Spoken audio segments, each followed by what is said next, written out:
সমস্ত শ্রমজীবী মানুষ, গাড়ির ড্রাইভার, যারা কলে কারখানায় কাজ করে, অন্যান্য পরিশ্রম করে খায়, তারা সবাই রাজপথে নেমে। পুলিশ বাধা দেয়, পুলিশের সঙ্গে মারামারি করে হলেও তারা শ্রমিকের দাবি। 365 দিনের ভিতরে এই একটা দিন আমরা লড়াই করে আদায় করেছি। একটা দিন হবে হলো কেবলমাত্র শ্রমিকের দিন। কিন্তু হাসিনা সরকার এই একটা শ্রমিকের দিন সেটার উপরে ভাগ বসায় বসে আছে। সরকারিভাবে স্লোগান দেওয়া হয়েছে। মে দিবসের স্লোগান হলো মালিক শ্রমিক ভাই ভাই সোনার বাংলা করতে চাই। আরে মালিক, তুমি যে সারা বছর 365 দিন তোমার দিন, একটা দিন আমার ছিল, সেইখানেও তুমি আমাকে পালন করতে দিলা না। এই চুরি বাটপাড়িকে কোনোদিনই আমরা মেনে নিতে রাজি নই।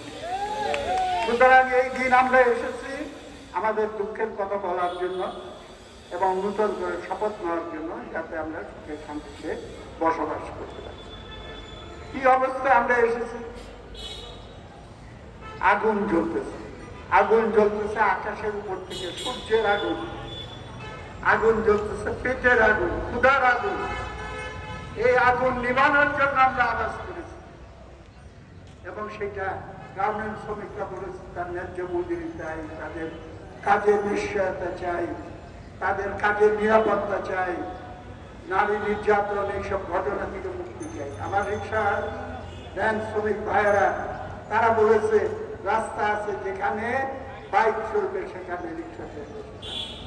আমার হকার ভাইয়েরা বলেছে তুমি সরকারের দায়িত্ব ছিল 71 সালে সংবিধানে লেখা আছে মামলা করলে শেখ হাসিনা 2 দিন পরে জেলের ভাত খাইতে হবে, কারণ আমাদের সংবিধানে লেখা আছে অন্ন, বস্ত্র, শিক্ষা, চিকিৎসা, বাসস্থান এইগুলোর নিশ্চয়তা বিধান করা সরকারের দায়িত্ব। তো আমার কর্মসংস্থানের নিশ্চয়তা দেওয়াটা হলো সরকারের দায়িত্ব। তুমি আমাকে কর্মসংস্থান দিতে পারো নাই, আমি আমার পয়সায় জমি বিক্রি করে বা ধারপত্র নিয়ে এইখানে এসে কিছু জিনিসপত্র কিনে একটা চকি আলায় আমি হকারি করতেছি, আমার টাকায় করতেছি, সেটাও তুমি করতে পারো। অত্যাচারের কোনো শেষ। বস্তিতে এসে থাকতে হয় আমার, বস্তির বাসীর জীবনের হাহাকার সেটা বিদেশি টেলিভিশনে মাঝে মাঝে প্রচার করা হয়, সেইখানেও তারা থাকতে পারে। মাঝে মাঝে আগুন লাগে এবং এটা নিয়ে কথা আছে, আগুনটা লাগাই হলো সব ডেভেলপাররা, ওইখান থেকে বস্তি উচ্ছেদ হলে সেই জায়গায় তারা বড় লোকের হোটেল খুঁজে এবং তাদের জন্য বাসস্থানের ব্যবস্থা।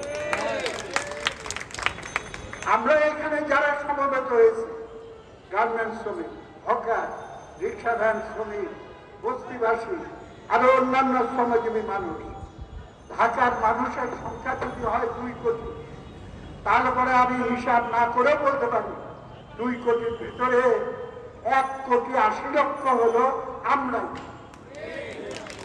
15 আনা হলো আমরা। বাংলাদেশের ভেতরে তার রাজধানী ঢাকা, ঢাকা এখন 2টা ঢাকা হয়ে গেছে। এক আদি ঢাকা, গুলশান বনানীতে এয়ার কন্ডিশনে যারা বাস করে, লিফটে চড়ে, বড় বড় গাড়ি চালায়, আর আমরা 15 আনা এই হাড় ভাঙ্গা পরিশ্রম করে যারা জীবন জীবিকা নির্বাহী করার জন্য চলবে। ঠিক আছে, ফয়সালা হয়ে যাবে। যদি আমাদের দাবি না মানো, বাংলাদেশের এক আনি জায়গা আমরা বঙ্গোপসাগরের কোন একটা দ্বীপে তোমাদেরকে এক আনি লোককে ওইখানে পাঠিয়ে দিব, তোমরা ওইখানে থাকো, আর বাকি 15 আনা লোক দখল করে দেব। শেখ সাহেব বলেছিলেন, বঙ্গবন্ধু বলেছিলেন, আমরা বাঙালিরা হলো 54 ভাগ আর পশ্চিম পাকিস্তান হলো 46 ভাগ, আমাদের মেজরিটির হিসাব দিতাম। তো বঙ্গবন্ধুর চুক্তি অনুযায়ী যদি আমি বলি 15 আনাকে 15 আনার হিসাব দিতে, আর তা না হলে আরেকটা সংগ্রাম শুরু হয়ে যাবে, যেভাবে ন্যায্য হিসাব আদায় করার জন্য বাঙালিকে সংগ্রাম করতে হয়েছিল, এখন বাঙালির ভিতরে 15 আনার হিসাব আদায় করার জন্য এক সংগ্রাম আমাদের করে দিতে হবে। এই অবস্থার গার্মেন্টসের মিটিংয়ে আমি বলতেছিলাম, 1 বছর আগে দাবি করা হয়েছিল যে ন্যূনতম মজুরি 25,000 টাকা দিতে হবে। সমস্ত অর্থনীতিবিদ এবং গবেষকরা হিসাব করে বলে দিচ্ছে একটা শরীর ঠিক রেখে কাজ করতে হলে কতটা তার খাদ্য দরকার, কাপড় চোপড় দরকার, ছেলে মেয়েকে লেখাপড়া করানো দরকার, বাসা ভাড়া দরকার, ইত্যাদি ইত্যাদি হিসাব করে বলেছে। তাদের হিসাবটাকে আমরা পুরা মানি নাই, একটু কমাই বলেছিলাম যে 25,000 টাকা নিম্নতম মজুরি, এর কমে কোনো মজুরি দেওয়া চলবে না গার্মেন্টসে। এই যাতে 1 বছর আগের কথা, তখনই বলেছিলাম মালিক সমিতিকে 25,000 টাকা মেনে নাও, আর যদি না মানো তাহলে 2024 সাল আসলে পরে আমরা তখন আর 25,000 টাকায় সন্তুষ্ট হব না। এখন এটা হয়ে গেছে 30,000 টাকা, কারণ জিনিসের দাম। সুতরাং যদি ভালো চাও এই দাবিকে অগ্রাহ্য করে চলবে। আমাদের এই 15 আনা মানুষ ছাড়া বাঁচতে পারবা না।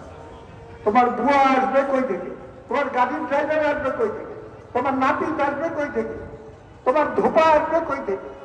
আমরাই তো এই কাজগুলো করি। আমাদের দেশের মানুষ খালি ঢাকা শহরে তারা আসে নানা কাজে। হকাররা রাস্তার পাশে বসে বিক্রি করে, তাড়াতাড়ি সদরঘাটে লঞ্চ ধরতে যাবে, ছোট বাচ্চার কথা মনে পড়ছে, পকেটে হাত দিয়ে দেখে কিছু টাকা আছে, হকারের কাছ থেকে অল্প পয়সা কিনে নিয়ে যাবে। এখন সরকার যদি বলে যে না হকার থাকবে না, তুমি যাও বসুন্ধরা মার্কেট গিয়ে কিনে নিয়ে আসবে, 300 টাকার জিনিস 600 টাকায় কিনতে হবে, যাতায়াত করতে পারবে। তো সেখানে হকার এবং তাদের উপরে নির্ভরশীল মানুষ না, এইটা হলো সমস্ত ক্রেতা তাদের ব্যাপার। আমাদের রিক্সা ভ্যান, এটা খালি রিক্সা ভ্যান যারা চালায় এবং তাদের পরিবার পরিজনের ব্যাপার না, যারা এই যানবাহনে চলাচল করে তাদের সকলের ব্যাপার। তাদেরকে বঞ্চিত করে কেবলমাত্র অল্প কিছু লোকের জন্য একটা সুন্দর শহর তৈরি বানায় দেওয়া, এইটা কোনোদিন মেনে নেওয়া যায় না। ডিজিটাল ঢাকা, স্মার্ট ঢাকা বলা হচ্ছে।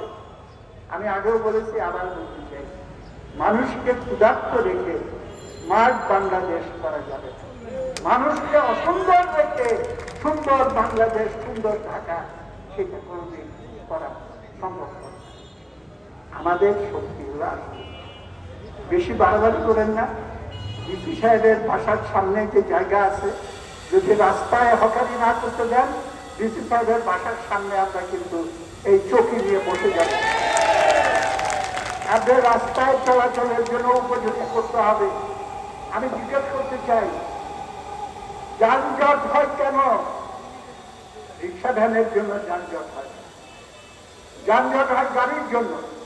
কেন গাড়ি, প্রাইভেট গাড়ি, 10টা গাড়িতে 10 জন বা 20 জন প্যাসেঞ্জার থাকে।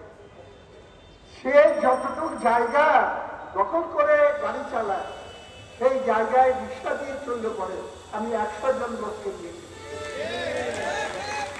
আর যানজট হয় কেন? ভিআইপি ভিআইপি যাবে, সমস্ত আটকায় দেবে। প্রশ্ন করতে চাই, সন্ধ্যার পরে তো হকার থাকে, তাহলে গুলিস্তানের যানজট হয় না, সেখানে ওভার ব্রিজে যানজট হয় না। যানজট হকারদের জন্য হয়, এবং হকারদেরকে উচ্ছেদ করে আপনি ভালো করে খবর নিয়ে দেখেন, সেখানে পার্কিং বাণিজ্য চালু করে দিয়েছে সিটি কর্পোরেশন। আর এটা কেন হয়? কারণ আমাদের রিক্সাদার শ্রমিকরা জানে সেখানে চাঁদাবাজি কিভাবে করা। পুলিশ এসে অনেক সময় বলে, কিরে তাহলে রিক্সাদার এখানে চালাস না কেন? তাহলে পরেই ওটাকে আটক করবে, আটক করে আবার 500 টাকা 600 টাকা দিয়ে আবার চাঁদা দিয়ে তারা আর টিকিট করতে হয়, টিকিট করে করতে হয়। এগুলো আপনারা সবাই জানেন। আপনারা এই অন্যায় আর বদমাশ করা। 71 সালে যুদ্ধ করেছি, 71 সালে যুদ্ধ করেছি এমন একটা দেশ গড়ার জন্য, যে দেশের মানুষের সুখ শান্তি ইনসাফের রাজত্ব কায়েম হবে, মানুষ মানুষের উপরে জুলুম করবে না। এবং স্লোগান ছিল, বঙ্গবন্ধুর স্লোগান দিয়েছিল, দেশের সম্পদ বিদেশে পাচার করা চলবে। প্রাইম মিনিস্টার হাসিনাকে আমি বলছিলাম, দেশের টাকা বিদেশে পাচার করা চলবে না। একটা পোস্টার ছাপা হয়েছিল, পূর্ব পাকিস্তানের ম্যাপের উপরে গরু ঘাস খায় আর পশ্চিম পাকিস্তান থেকে দুধ দোয়ায় আনে। নিচে লেখা ছিল পূর্ব বাংলার সম্পদ পশ্চিম পাকিস্তানে পাচার হওয়া চলছে। সরকারি হিসাব গত 16 বছরে 11 লক্ষ কোটি টাকা পাচার হয়েছে। সেটাকে বললাম সে বললে আপনি এখানে হিংসা করেন কেন? হোক না, কিছু লোকের হাতে টাকা হোক, এইটা চুয়ায়ের করতে করতে একসময় গরিবের কাছে আসে। আমি চুয়ায়ের তো নিচে গরিবের কাছে আসে না, এইটা চলে যায় সুইজারল্যান্ডের ব্যাংকে, চলে যায় কানাডায়। আর আমার গার্মেন্টস শ্রমিককে দেন, আমার হকার ভাইদেরকে দেন, আমার যে বস্তিবাসী তাদেরকে দেন, আমি গ্যারান্টি দেবো একটা পয়সা বিদেশে পাচার হবে না। সব টাকা তার গরিব আত্মীয় স্বজন গ্রামে জানা থাকে, সাজানো থাকে। আমরা একসঙ্গে পড়াশোনা করেছি, হাসিরা কম না। সেরা যে খালি খারাপটা দেখেন, ভালোটা দেখেন না। আমি কি ভালোটা কি বলছে, ফকিরও এখন স্যান্ডেল করে ভিক্ষা করে। আর ওই যে বিরাট বাহাদুরি, ফকিরকে স্যান্ডেল করাইতে পারছে, কিন্তু তার ফকিরত্ব তো উঠতে পারলেন। এবং ভিক্ষা করে খাওয়ার জন্য দেশ স্বাধীন করি নাই। এবং আমার শ্রমজীবী মানুষরাই অস্ত্র দিয়ে যুদ্ধ করেছে।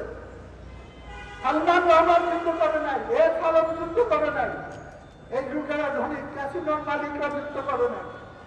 ফসল ফলাইলাম আমরা 53 বছর পরে। আমি দেখতেছি ফসল 16.5 আনার ভেতরে 15 আনা দিয়ে গেছে এক হারি মানুষ, আর আমাদের 15 আনার জন্য ছিটে ফোটে এক হারি।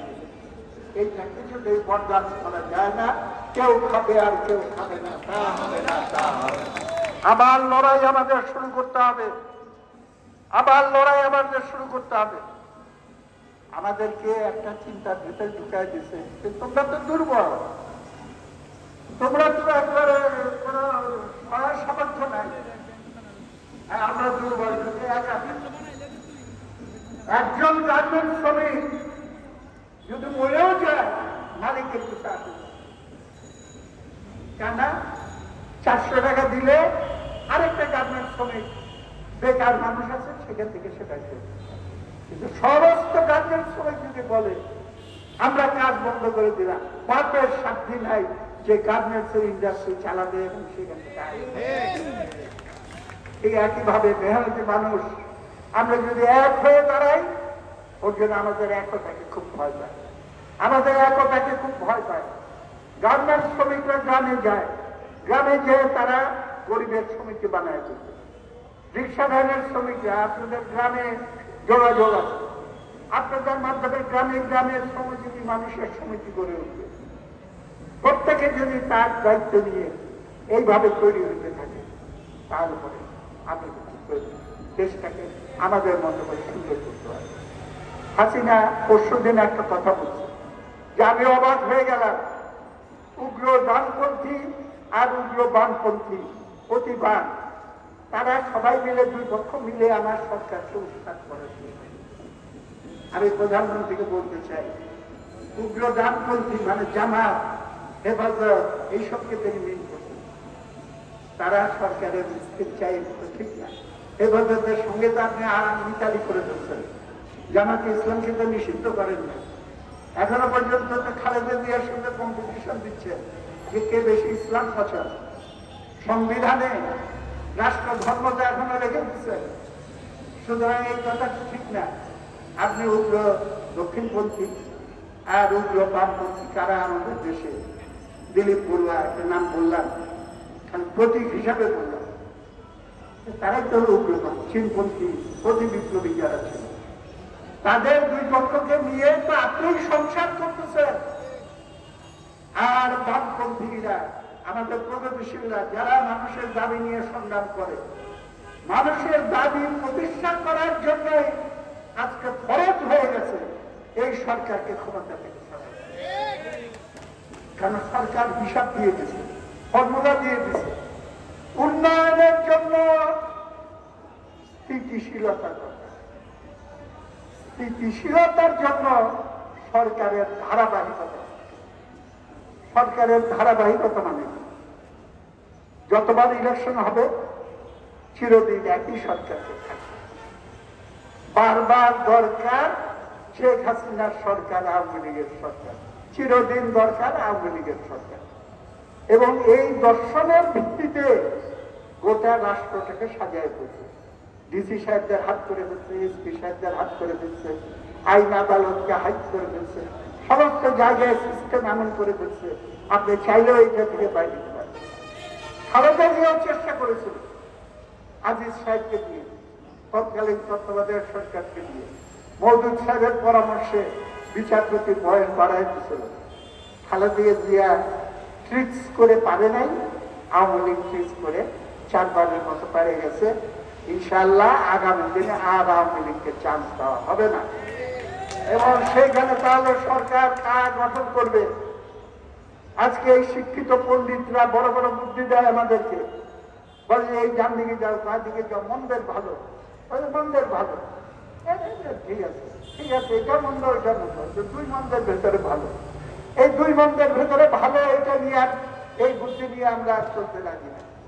শ্রমজীবী মানুষের জন্য সবাই চলে আসছে এখন তাদের নিজের পায়ের উপরে দাঁড়াতে হবে, নিজের বুক শক্ত করে আত্মবিশ্বাস নিয়ে যে আমরাই দেশ চালাবো। দেশ চালাবো মানে আপনার প্রতিনিধি হয়ে মুজাহিদুল ইসলাম সেলিম দেশ চালাবে। এই টাকা জমি বর্গা দেওয়া যায়, বর্গা বুঝেন তো, কিন্তু স্বার্থ বর্গা দেওয়া যায় না।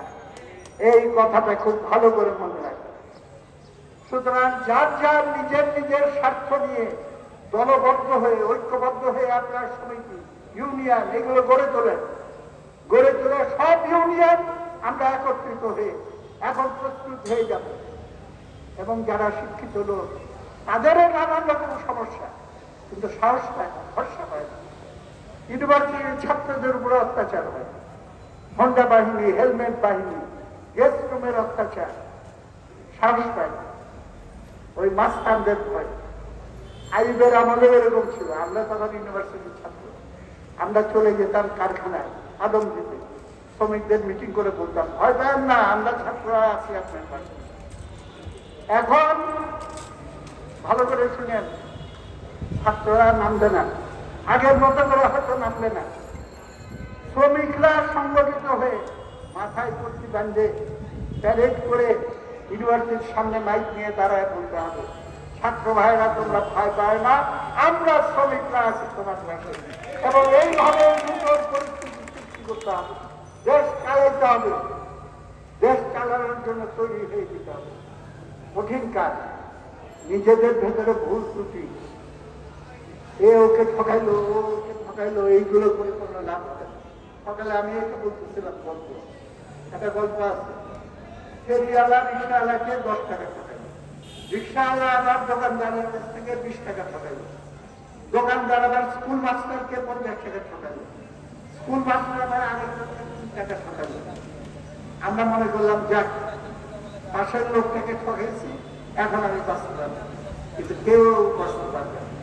গল্পটা হলো একটা লোকের কানা ছেলে, কেউ তাকে নিয়ে যায় না। তখন সে বুদ্ধি করছে, মাত্র দেখতে আসলে মেজ ছেলেটাকে দেখায় কলমা পড়ার সময় কানা ছেলেটাকে দিয়েই কলমা পড়ায়। তারপরে তো আর এই ছেলেকে ফেলতে পারবে না।